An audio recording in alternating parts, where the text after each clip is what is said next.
23 years ago.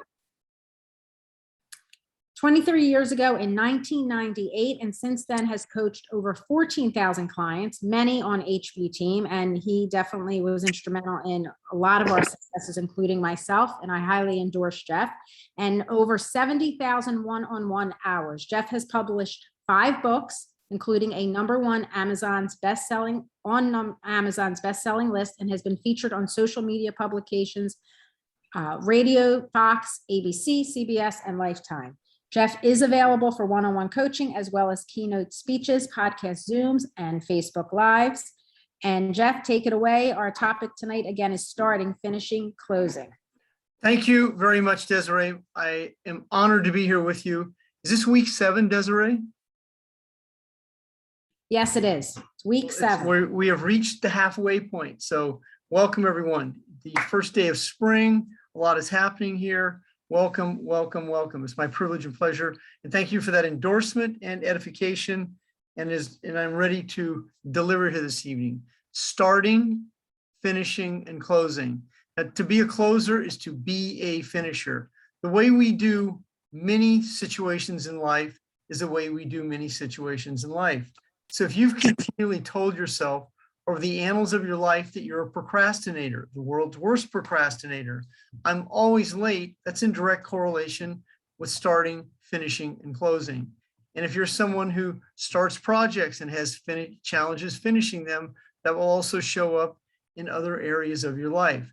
So in changing a behavior and letting go, the separation of feelings and events, and beginning the transformation, wherever you are, whether you've been in this business for 1 day, 1 year, 10 years, what matters is who you are being today. So if you start to affirm and you state that I'm a closer, I'm a finisher, you're beginning to change the neurological network of neurons that wire and fire that form feelings. To be a closer, to be a finisher is a reflex. And unfortunately, a large percent of the world's population has not developed the reflexes to be a closer. Now, what does that mean? It means that reflex, it means you're fast, and it means you're equipped to be on your feet. You're able to sense, see, and feel a buy signal. You're able to understand what people mean by what they say. You're able to articulate in your own consciousness through extrasensory perception, intuition. You have a feel of what's going on, and then you're in a non-attached state where you're not attached to the outcome. The network marketing and direct sales industry, to its own credit, is one of the greatest opportunities for you to become a 6-figure income earner, a self-made millionaire, a woman or a man of influence or affluence, to create passive residual income. All of that's right in place for you. But it's going to be your responsibility, the ability to respond, the reflex to be a closer. And so that means that you become skilled at producing results, creating outcomes that are favorable to the present business model, and understanding that your business model does not require a lot of conversation, does not require a lot of follow-up, and a lot of the situations that you hear throughout the network marketing and direct sales industry preaches follow-up, communicating and talking. That's not my style. My style is to teach you how to understand who your opponent is, who your prospect is, and understand their predictability so that you are not stuck in anxiety about the outcome that hasn't happened. You're not overwhelmed about the possibility. And it's a new skill set, even if you've been in a business for years, and if you're not skilled at asking, selling, persuasion, closing, well, this is now the time, because it's 2022. And if you're not achieving 5 figures a month, at least a 5-figure income, whether it's part or full time, well, these are some of the skills tonight that can assist you that. So this is concurrent, means like this, at the same time. So as a recovering drug addict, alcoholic, emotional addict, and all the other isms that go with addictions, I didn't just focus only on my addiction. While I was an addict, I also focused on production. So this is the term, concurrent. And here's what a lot of people do. They spend a lot of time studying. They get ready to get ready. They get all their geese in line, and their ducks in line, and their chickens in line. And they do all these things, but produce. And I mean, I just finished a $400,000 rehab on a house while running a 7-figure business, 9 contractors. 1 contractor is a recipe for disaster because they are not fucking finishers. General contractors, generally speaking, are some of the worst pathological liars I've ever encountered. And I've done multiple rehabs. And so while I'm running a 7-figure business on the side, I'm also doing a project. So that means concurrently. And I had to close a lot of contractors because they would say, so with the contractor, Friday means Monday, Monday means Wednesday, Wednesday means Friday, and Monday means Monday. It means that they are classic overcommitters. Not only am I collaborating with these contractors, but they're my opponent because I have to understand how they pathologically lie, how they overcommit. So when he says, I'll have it done by Christmas, I knew he meant March 1st, and that's exactly when the project was done. And so I consistently ask him closing questions. Fred, can you commit to that? I think so. Well, I didn't ask him, I asked him if he could commit to it. I asked him a yes or no question. I didn't ask him what he thought. I asked him a yes or no question.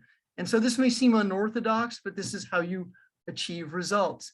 So when you're a closer, you're not direct with people. That's a misconception. You're clear. You have clarity. Closing is a relaxed energy. It's not forced. If you're trying to force a sale, if you're desperate for a sale, if you're JoJo the Indian circus girl and you haven't closed a sale since the late 2000s, well, desperation can be as feelings that you're giving off, but it's going to be your responsibility to relax into this process. Starting. So the way you start is also in accordance at times with the way you finish. So when you start, it's relaxed. Everything you do is relaxed when you let go. So you're in a relaxed state of energy. You have tone in your voice. 37% of how we connect is through our tone. That's the energy that we send out into the universe. It's the energy that we emit, that we transmute. But if you're in your head and you're like trying to figure it out and you're trying to say the right thing, you don't want to make a mistake, get in trouble, then you're telegraphing how perfect you have to be. You're processing, thinking, and analyzing, and then you'll miss the close. You'll miss the buy signals. It's your responsibility in the communication and the conversations that you have with people that you're able to read the situation for what it is. And there's no attachment when you get good at this. It means it's just one conversation in the banquet of life, and you're able to easily and effortlessly let people go. I was coaching a man today who he hit a place called the law of the lid. It's a very common situation in network marketing, direct sales, insurance, real estate. It means he hit a money plateau and then he started to bottom. So the bottom of that plateau started to bottom out and he's going backwards rather than forwards. And I was assisting him to understand that attraction is a skill. And if you don't really understand the skill of attraction by scaling consciousness. So when you're in anxiety, fear, and doubt, when you're overwhelmed, when you're worried about the outcome that hasn't happened, you're in a mixed message. And unfortunately, that's where a lot of the world lives in. It's a mixed message of not being good enough. And good enough doesn't come from results. To create results, it's important you become good enough concurrently at the same time. So that you're good enough while you're communicating with people. You don't have to have massive results to be able to attract someone of influence or affluence. You have to have a communication style that's conducive to being able to converse with the person, find out if they're a qualified buyer, and then present the product's benefits and features so that you can teach it. That's what duplication is. It has to be simple. If it's complicated, you'll get overwhelmed. If you're overwhelmed, you'll complicate. But if you learn to be very simple in the way you have a method, a system, and a routine, then you'll start to create results. In your business, you require 1, 2, 3 brand partners a week. It's that simple. And it's not a numbers game. It's the skill you create in communicating with people in one-on-one conversations. And if you're not skilled at this process, you'll be average. Now, average and exceptional are two disparities, or two stratospheres apart. This does not require a PhD, a public high school diploma. It does not require a master's degree, a college education. What it requires, number one, is this courage, the courage to overcome your anxiety. Anytime you access courage, you're in the start phase.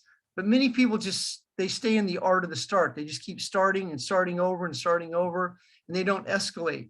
So in escalating consciousness, it means you move out of anxiety, fear, and doubt, and you're in the courage and you have the willingness to learn the skill set. The skill set is very easy to learn. It's not difficult, but it doesn't mean how do I? It's an I am state. I'm learning how to communicate effectively. It's an affirmation. I'm learning how to ask the questions in the sequence. People want to know if I have a script book. I do. I wrote the script book for you, not for me. I never used a script. because I have a method and a system, and I say the same thing over and over. And it's not scripted, it's me. And it's me in a very relaxed state. But I've written lots of scripts for lots of people. There's a script book on my website for 20 bucks. I mean, I endorse it, but it has to be organic. So your communication style is you, it's not someone else. It's not homogenized, it's not fake, it's not plastic. It's you in a relaxed body asking questions. What's your name? Where are you from? How you doing today? Where are you traveling to? What do you do for a career? I mean, I can strike this conversation up with anyone. I've sat next to Clifton Davis, the actor, before. Prince sat on the other side of me. The band Live sat next to me once. Trent Dill for the Hall of Fame, or the Super Bowl quarterback, sat right over there in first class. I've sat next to so many quality people. I sat next to Tommy Hilfiger, Ralph Lauren, and Calvin Klein's best friend from high school. And he told me the whole story on how all three of those brands came together and how they all sold to Van Heusen. And he didn't know I was interviewing. It was fascinating. I was asking him questions in the sequence, and I wasn't recruiting him or trying to get him in my business. I was having a relaxed conversation. If you can learn to do this, you will start to create the results. You'll start to create the outcome you seek so that you can start to live the good life. You have so many people in your team, in your organization, and your structure and your culture that have crossed over from employee to full-time entrepreneur. They're all around you, and you see them, you listen to them, you train with them. There's any difference between you and them, except emotionally and neurologically, meaning that you have as much talent as anyone, but it's going to be your responsibility to let go of the stories, the anxiety, the fear and doubt you hold on to. So in starting, you let go of the anxiety about the outcome. Closing, you learn to ask trial closing questions. How serious are you about improving the quality of your health? I'm a serious question. I mean, that's a closed-in question. Why do you want to improve the quality of your health? That's an open-ended question. You ask open-ended questions and trial closing questions throughout the conversation. I have woodpeckers in my palm tree, as challenging as that is.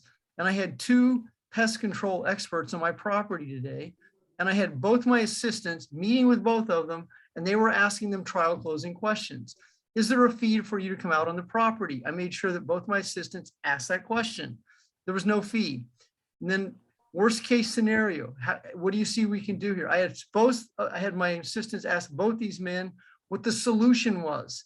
And the solution looks pretty bleak: 5 woodpeckers and 2 palm trees. Who would think that it would cost $1,500 to $2,000 or whatever it's going to cost to be able to eliminate the situation? But I'm looking for the solution. Ask the questions about the outcome. Solution consciousness, that's what it means. So that you're asking, you want to expose the problem.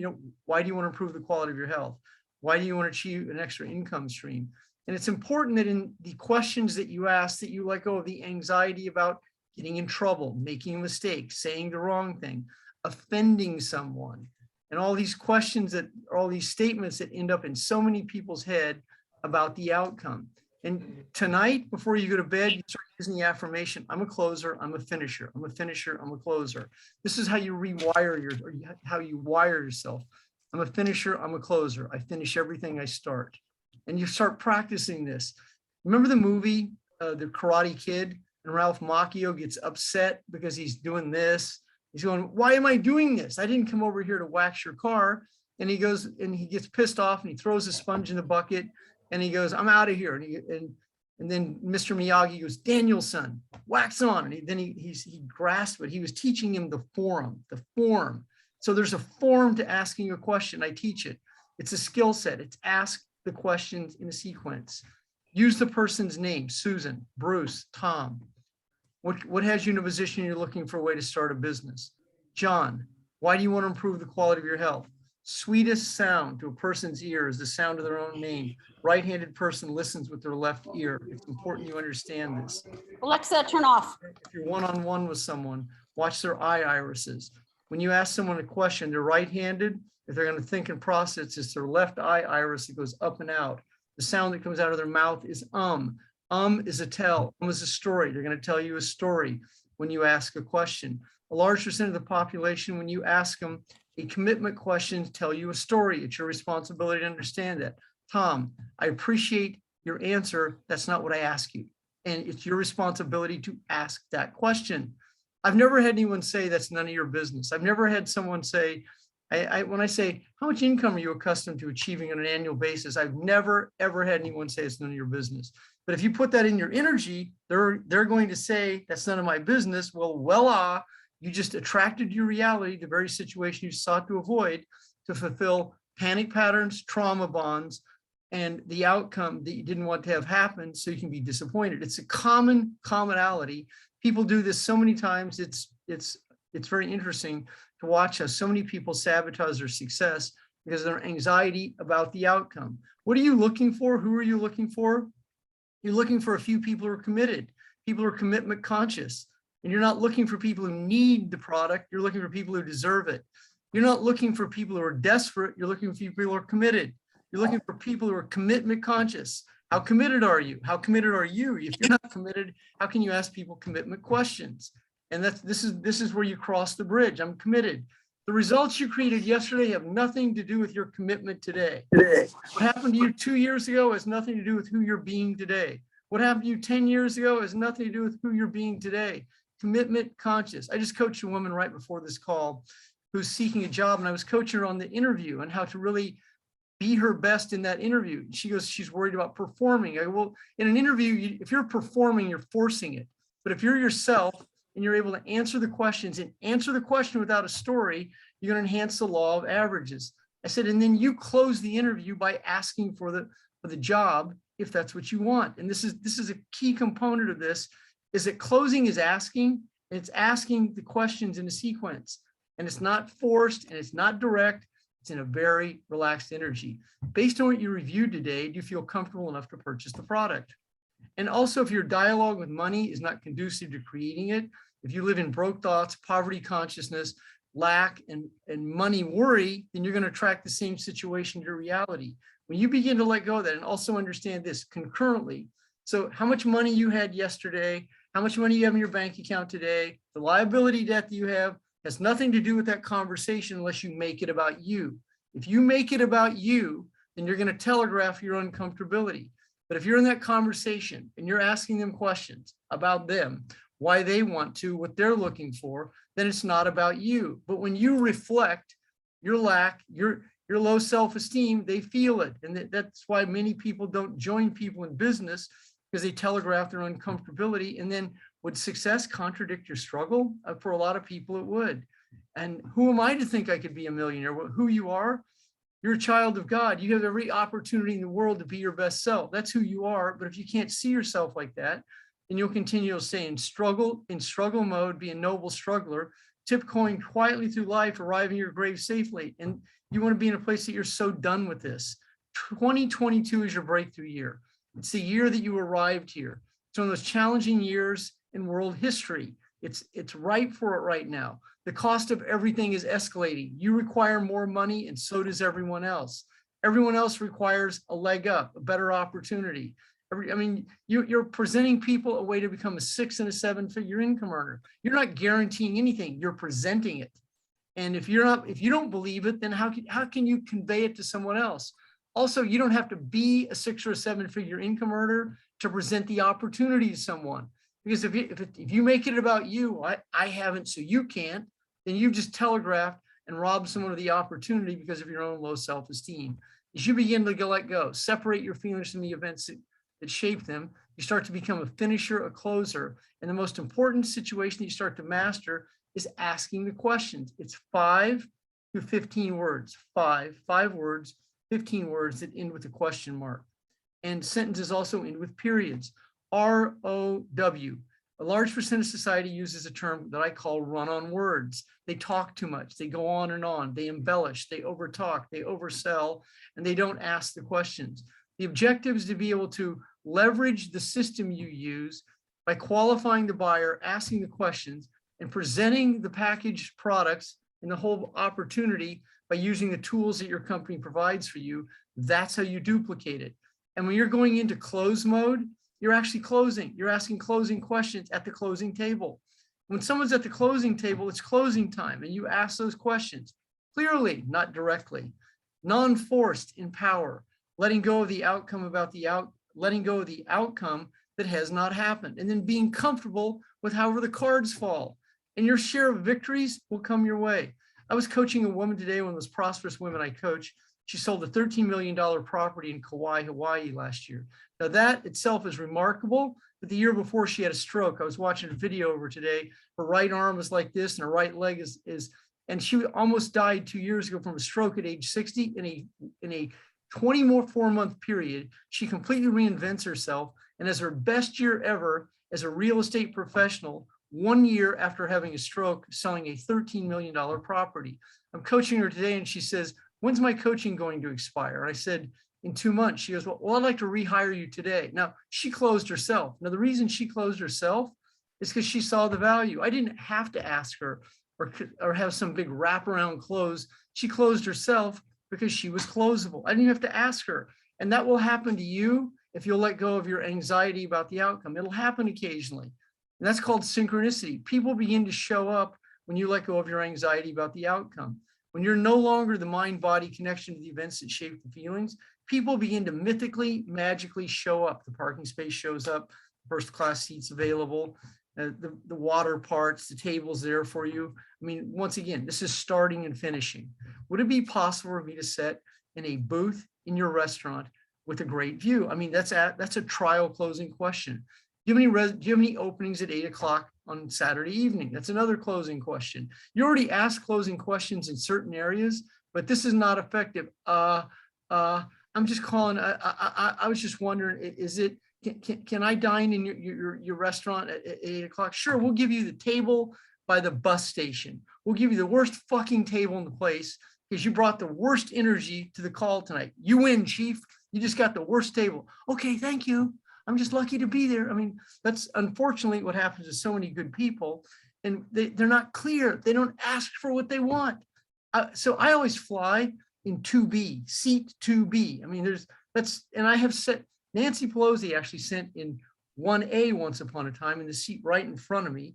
And I said to myself, Nancy is going to ask me a question. She did. She asked me if I would get her bag for her. I got her bag for her. She asked me if I was watching the Michigan State game, if I was paying attention to it. I mean, all that happened by design. And by the way, that always happens to me because I create that. I create that before it even happens. And the more that you understand that, that's what synchronicity is. That's the value of vision. That's the outcome before it happens. Where am I from? I'm from a town like this size, 7,500 people, Clarinda, Iowa. My grandfather was a millionaire, but he didn't teach me one thing. He inherited his money. I'm self-made. He never taught me one thing. My parents are teachers. They never mentored me on how to do this. They never paid for my college. They never told me to be an entrepreneur. They did everything in their power to de-edify me being an entrepreneur. They told me to grow up and get real, stop chasing rainbows and all the other situations the dream stealers and people like this say to you. My brother, he's not an entrepreneur. There's no one in my family that's an entrepreneur. You can be your best self. And the way you do that is simple discipline and practice at being a starter and a finisher and a closer.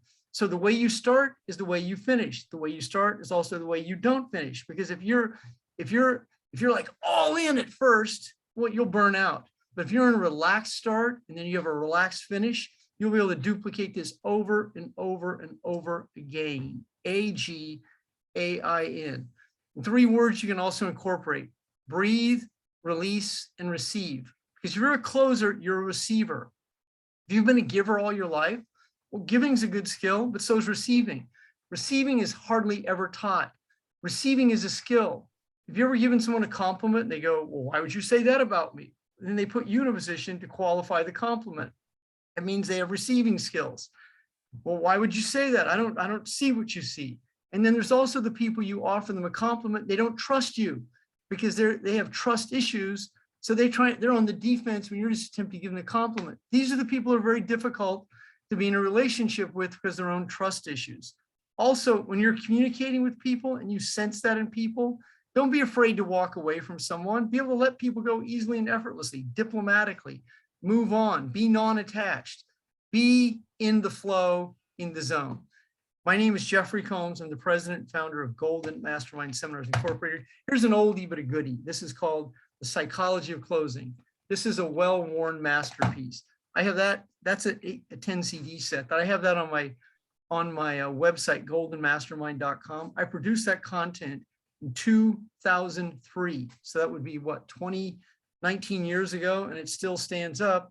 And the closing skills that I learned in 1991 are the same closing skills that I do today, only I've improved on them. They're the same basic, it's the same basic method, system, routine for a 1 call, 2 call, 3 call close. I mean, you should never be more than that. Or either someone sees you online, they follow you and they buy automatically. You have a conversation with someone and they see a presentation, they buy, or you do a 3-way call, or you introduce someone to one of your mentors. And that's really about what it should require of you to be able to be a starter, a finisher, and a closer. Being a closer is a mindset. Being a finisher is a mindset. So if you made your bed this morning, that was the first close you did. You closed that bed. That was the first situation you did. So the way you do one situation is the way you do a lot of them. My name is Jeffrey Combs. I'm the president and founder of Golden Mastermind Seminars Incorporated. Desiree, I'm going to pass the call back to you. Jeff, thank you so much. And you taught us a lot of these principles years ago, and it was just great hearing them again. And I have never had a call where I did not ask someone how serious they were. So thank you for that. And like you said, when we start, we finish, we close, it's a mindset, and we appreciate you. This was an awesome, awesome call tonight, Jeff. Well, closing is such a skill that if you're a closer, you'll close a sale every day. It just happens. I mean, it's an osmosis situation, and they show up. It's such a mindset that it becomes so effortless that it happens. That happens to me frequently. I mean, like every day it happens to me. It can happen to you every single day. It's not uncommon that I coach some clients who are closing 10, 15, 20 sales, sometimes even more a month in their network marketing business. Now, once again, it's not a numbers game. It's the skills in the numbers. And also, you don't have to have massive numbers to build a team. I mean, it just comes down to the mindset you have, the energy you transmute, the level of sincerity you have for people, the understanding you have for people, the non-attachment you have. Now, non-attachment, it doesn't mean that you don't care about people, but it means that you don't care so much that you're attached to them, but you still have, you know, spirituality that's flowing through you for people, but that doesn't mean you're attached to them. And if they fail, it's on you, or it's you're guilty, or you didn't do enough effort, and all these codependent situations that happen to so many good people. And Vicki said Jeff can talk to us about people who say, "Oh, I just want to help people." Yes, yes. Vicki has some good comments here. See Linda said, "Thank you, Linda, for the compliments." I saw Celeste. I can't see a lot over here, but all those of you who commented, thank you very much. If you want to send me a compliment or share with me you receive, send it to me on Messenger. Thank you, Celeste. I appreciate that. I can just see some. Gail, I see you over here. Fire Jewel says it's the school skills. Thank you very much. Gina, I can see you up in the corner there. So see, I can see a few. I see Lisa. So Desiree, thank you very much. Anyone that I see Lori, if you'd like a free 20-minute coaching session, go up in Messenger. It's no obligation. I'd be honored to offer you a free session since you bought a $97 product here. Week number 8 is next week. So looking forward to that. Desiree, you're a first-class woman. Thank you so much for hosting this for me this evening. I'm going to go close some sales. Have a great evening. Thank you, Jeff. Thanks, everyone. See you next week. Thank you. Good night, everybody. Thanks, Jeff. Night.